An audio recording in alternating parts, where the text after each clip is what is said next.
Assalamualaikum warahmatullahi wabarakatuh. Perkenalkan, nama saya Rahman Hidayat dengan NIM 23051129116.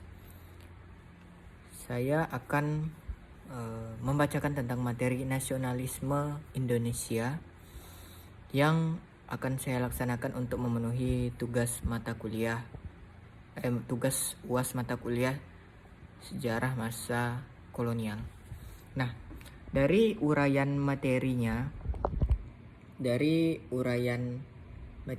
itu ada 4 materi, yaitu nasionalisme Indonesia, perlawanan lawan kolonialisme, peran golongan elit masa pergerakan nasional, serta latar belakang kedatangan bangsa Eropa ke Indonesia. Nah, saya akan membahas keseluruhan saja. Nah, jadi sejarah dari nasionalisme Indonesia merupakan kisah panjang tentang perjuangan yang kompleks mendalam. Itu berawal mula dengan kedatangan bangsa-bangsa Eropa ke Nusantara pada abad ke-16. Nah, jadi misi kolonialisme ini adalah untuk menguasai perdagangan rempah-rempah serta mengeksploitasi sumber daya alam dan memperluas kekuasaan. Nah, jadi kedatangan bangsa Portugis, Spanyol, serta Belanda itu tidak hanya soal perpindahan kekuasaan, tetapi itu merupakan proses penjajahan yang maksudnya itu proses penjajahan yang merendahkan semua kaum pribumi, yaitu merendahkan martabat serta merampas kedaulatan rakyat masyarakat pribumi dengan melalui sistem kerja paksa serta pembebanan pajak yang memberatkan serta penindasan seksual yang menempatkan bangsa Indonesia menjadi budak di negara sendiri. Nah, saya akan menjelaskan dulu untuk latar belakang kedatangannya. Nah, jadi perlawanan terhadap kolonialisme berawal dari gerakan-gerakan tradisional yang dipimpin oleh para raja dan pemimpin lokal seperti Pangeran Diponegoro dalam Perang Jawa itu tahun 1825 sampai 1830. Nah, ia menentang ekspansi kekuasaan Belanda di Jawa. Nah, lalu ada Imam Bonjol di Sumatera yang memimpin perlawanan di Minangkabau, serta Sultan Hasanuddin dari Makassar yang gigih mempertahankan kedaulatan wilayahnya. Nah, jadi perlawanan ini kemudian bertransformasi menjadi gerakan yang lebih terorganisir. Mengapa saya membilang terorganisir? Jadi dengan munculnya kesadaran nasional yang ditandai dengan berdirinya organisasi-organisasi pergerakan seperti Budi Utomo pada tahun 1908, lalu ada Serikat Islam tahun 1911, dan Perhimpunan Indonesia yang mulai mengembangkan kesadaran kebangsaan melalui pendidikan dan strategi perlawanan mereka gitu. Nah, jadi gimana sih peran golongan elit terhadap perkembangan nasionalisme Indonesia?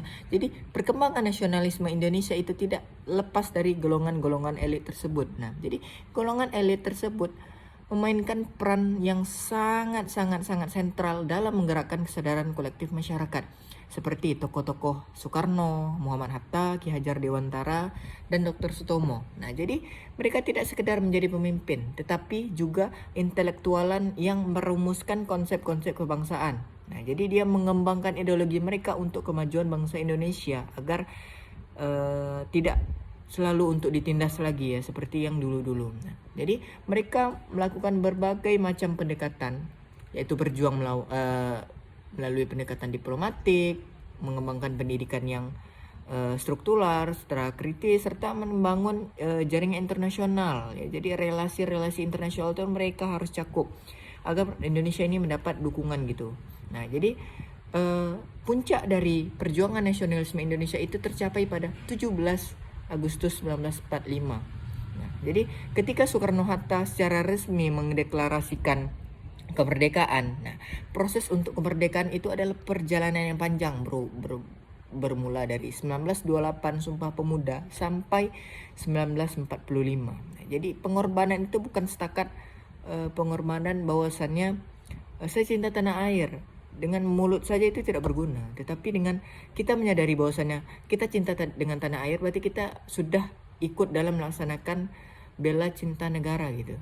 Jadi bukan hanya mulut kita saja, tetapi perilaku kita sebagai warga negara Indonesia meyakinkan bahwasannya saya bisa menjalankan amanat sebagai warga negara dengan menjalankan perintah yang sesuai dengan cinta negara itu tadi. Nah, dengan membuang sampah pada tempatnya, belajar dengan sungguh-sungguh, dan tidak melakukan korupsi, itu mungkin bisa menjadi bagian dari cinta negara tersebut. Makanya saya bilang bahwasannya dengan kita cinta dengan negara, dengan cinta tanah air, itu bisa membuat negara kita maju, serta kepercayaan kita dan orang lain itu semakin kuat terhadap negara kita. Nah, jadi perjalanan panjang ini menunjukkan bahwasannya nasionalisme Indonesia itu dibentuk melalui proses-proses yang sangat panjang serta berdialektika.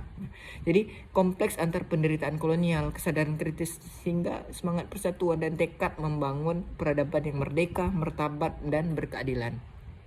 Setiap tetes darah, keringat, dan air mata para pejuang itu terkumpulkan, terakumulasi hingga saat ini kita terus untuk mengingat bahwasannya 1945 itu menjadi awal mula nasionalisme Indonesia dan menjadi tonggak peradaban bangsa Indonesia.